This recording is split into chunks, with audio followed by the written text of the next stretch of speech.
Hello dear watch freaks and welcome back to my channel, the Uhrenbox aka the Watch Box, and today we're gonna review the Heimdallr Ghost 007 James Bond blah blah blah in white dial.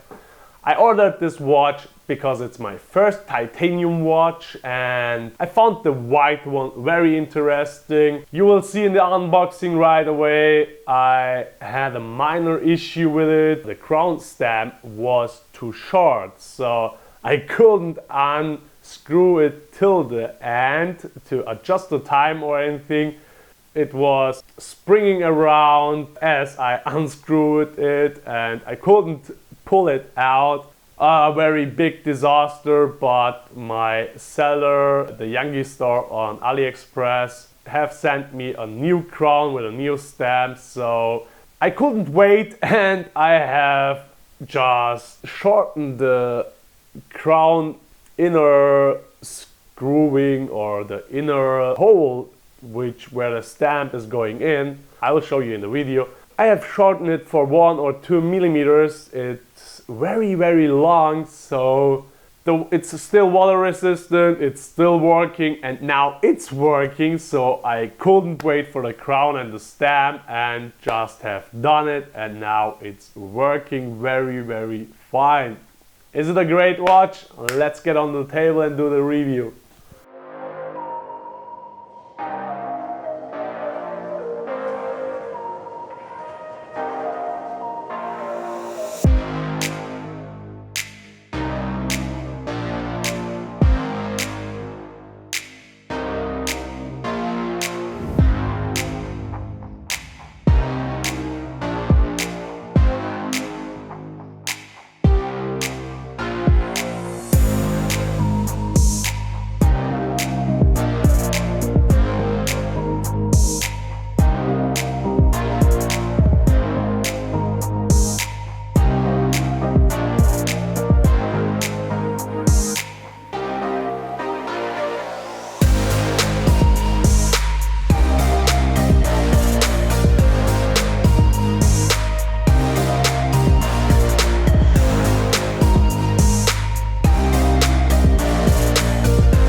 Alright, my dear watch freaks, let's do the review to the Heimdallr Omega Seamaster 300 Homage. I will tell it's a Seamaster Homage. In the end, the James Bond vintage blah blah blah. I don't really care about that because for me it's a typical Seamaster 300 in the end.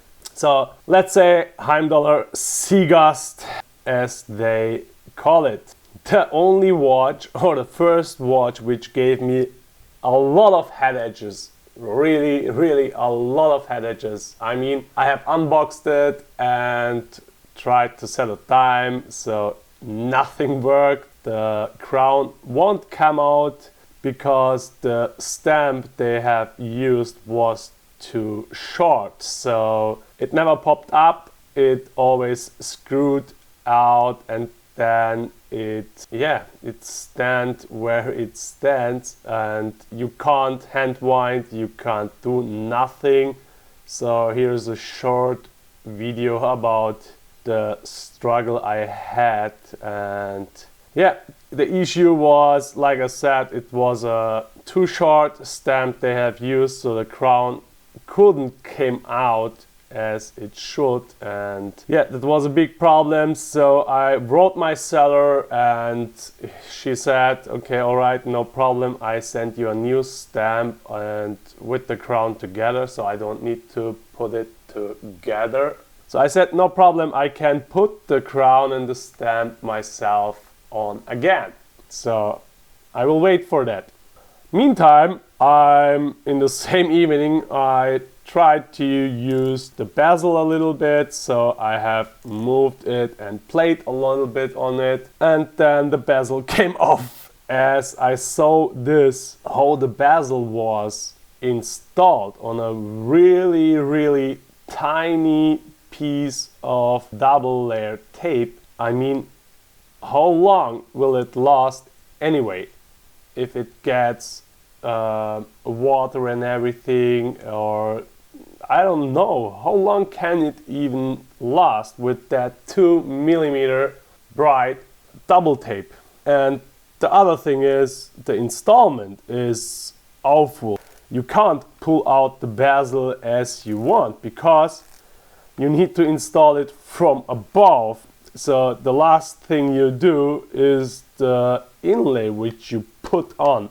The construction here, as tiny as it is, it's awful and very bad constructed in my opinion. So this watch get a lot of attention, a lot of positive feedbacks, and to be honest, even now I have a working one, so I contacted the seller again and she sent me a completely new case with glass and the bezel insert, of course, and the stem and the crown. So I just put the inside life of the watch into the new case, the bracelet on, and it is fixed now. But like I said, how long will it last anyway? Yeah, that's a good question and I can't answer that because I don't have a long time relationship with the watch. It got all fixed now after weeks of wait for the new supplements, and I'm really disappointed how they put that watch together, because if you look as it is now, it's a really nice watch, it's a great spec watch, but that build quality is really awful, and right away I don't really recommend this watch. So let's get into the review and to the dimensions. So let me start with the dimensions. As always, we have a 42mm case, spot on, that's a good thing. We have a lug to lug distance of just 49mm, also spot on. The case height is 13.6mm, but with that wonderful head style, box style sapphire crystal. And if I just measure the watch with the bezel, it's just 10.7mm thick. For an NH35, this is incredible, but that's why you have that big issue with the bezel. It has almost no grip on it. It's very tiny, there is no substance in it. Yeah, the lug width is also spot on 20mm. So that's the dimensions for you guys. Inside, like I said, we have the Seiko NH35A, so 21,600 beats per hour, 6 ticks per second, approximately 41 hours of power reserve, and it's a workhorse, which we already know and appreciate that movement. That's a really reliable movement which will last you 20 years. You don't need to go to the watchmaker and make a revisions. So my watch runs really nice. Let me show you the time grapher right now. I can't remember it exactly right now, but it was good. The bezel, like I said, it's a unidirectional diving bezel with 120 clicks. And as you saw on those pictures where the bezel came off, we have 3 clicking zones here in this bezel. It's very unusual because normally you have 2 on some Seikos, and I like the spring style bezels with just 1 specific click point the best because you have the best sound on that. But yeah, I can't grip it with my gloves. There is no way to move this bezel because, like I said, it's just too tiny. You don't have any place to have a good grip. So the only way you can do it is, yeah, without gloves. It's working, but yeah, let's get on the sound.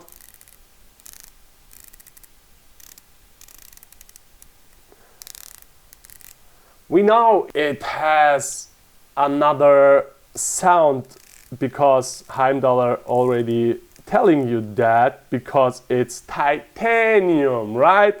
I tell you something, it's not because it's titanium, it's because they have built it in a shitty way like they did. I don't have any other word for that build quality because I don't really care, and we don't really care as watch freaks to have a 1mm or 2mm thicker bezel here. The glass doesn't need to stand out that much. That bezel could be easily built with really 2mm thicker and have a really nice substance and grip on this. So the sound would be much more better. I can't grip it. There is no way to do it with hand gloves. So I know you don't have hand gloves if you use it, but just think about it. You have wet hands or swimming right now, so there is no way to get a grip on that. No way. Coming to the good things, it's a whole titanium watch. So 100% titanium except the bracelet, but the clasp is also titanium. So we have a screw down case back with the Heimdallr writing and Heimdallr logo, automatic movement, sapphire crystal, 200 meters, 100% titanium. Screw down case back, like I said, screw down crown and screw down helium escape valve. I don't know why you really need it on a 200-meter watch, but okay, it's nice to have it or imitate the Omega in its full. The crown is not signed or has any logo on it. The bracelet is actually very well made. It's a Milanese strap with straight links, and the clasp is actually very well engineered and very well done. It's easy to unsecure it or open it. It's with the Heimdallr logo engraved, so that's really cool and it works very well. But the adjustment is not always on point. So if you are lucky, you have it right in your position. If you're unlucky, it's a little bit more tight or loose. So just for your knowledge. So also here, I think if you can make this part of the clasp a little bit longer, so let me guess 3 or 4 millimeters longer, you could easily do 4 or 3 micro adjustments there, so you can move this forward or upward. Yeah, I know it will look maybe a little bit holy there, but since you have the Milanese strap anyway undergoing the clasp, so it doesn't really would look awful or something like that. I think that's a good point to make this strap more, yeah, wearable for everyone. The case itself is completely brushed, and the brushing is very fine and very well done, so there is nothing I can really complain about the case finish in the end. But like I said, the construction of the bezel, I know I repeat myself, but that's really something awful. The crown has actually a very nice grip. It's a small crown, but the grip is really awesome. The crown pops really nice out if you have the right stem size, so there is no issues there. The hand winding is perfect, and also changing the date. So there is no issues, like I said, hacking and hand winding, and you can adjust your time. So that works fine, and there is nothing, like I said, I really can't complain about it. The dial is a beauty, and especially this white one, I think. You have the Heimdallr logo in black, which fits very nice on this watch. You have SeaGhost writing over the 6 in red, which matches with the second hand, the tip of the second hand, then automatic and 200-meter water resistant. The date window at 6 o'clock is perfect. That gives a really nice symmetry in the end.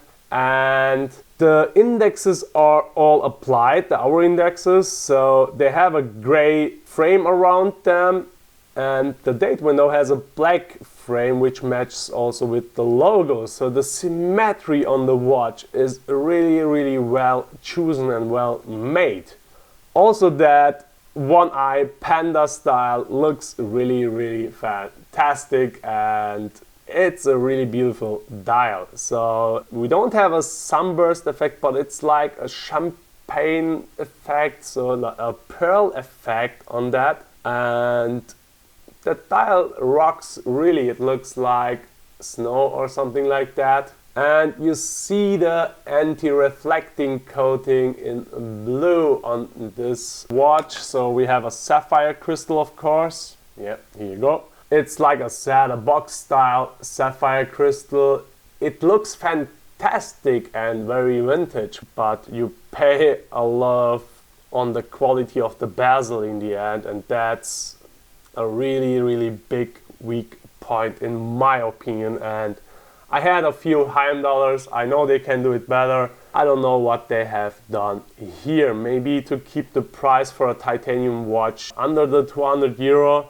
I don't know, I can't really tell you guys. So we have C3 Superluminova, which lasts not as long as I would wish. It disappears very fast because the alignment here on the hour hand, minute hand, second hand, it's very small because we have skeletized hands here.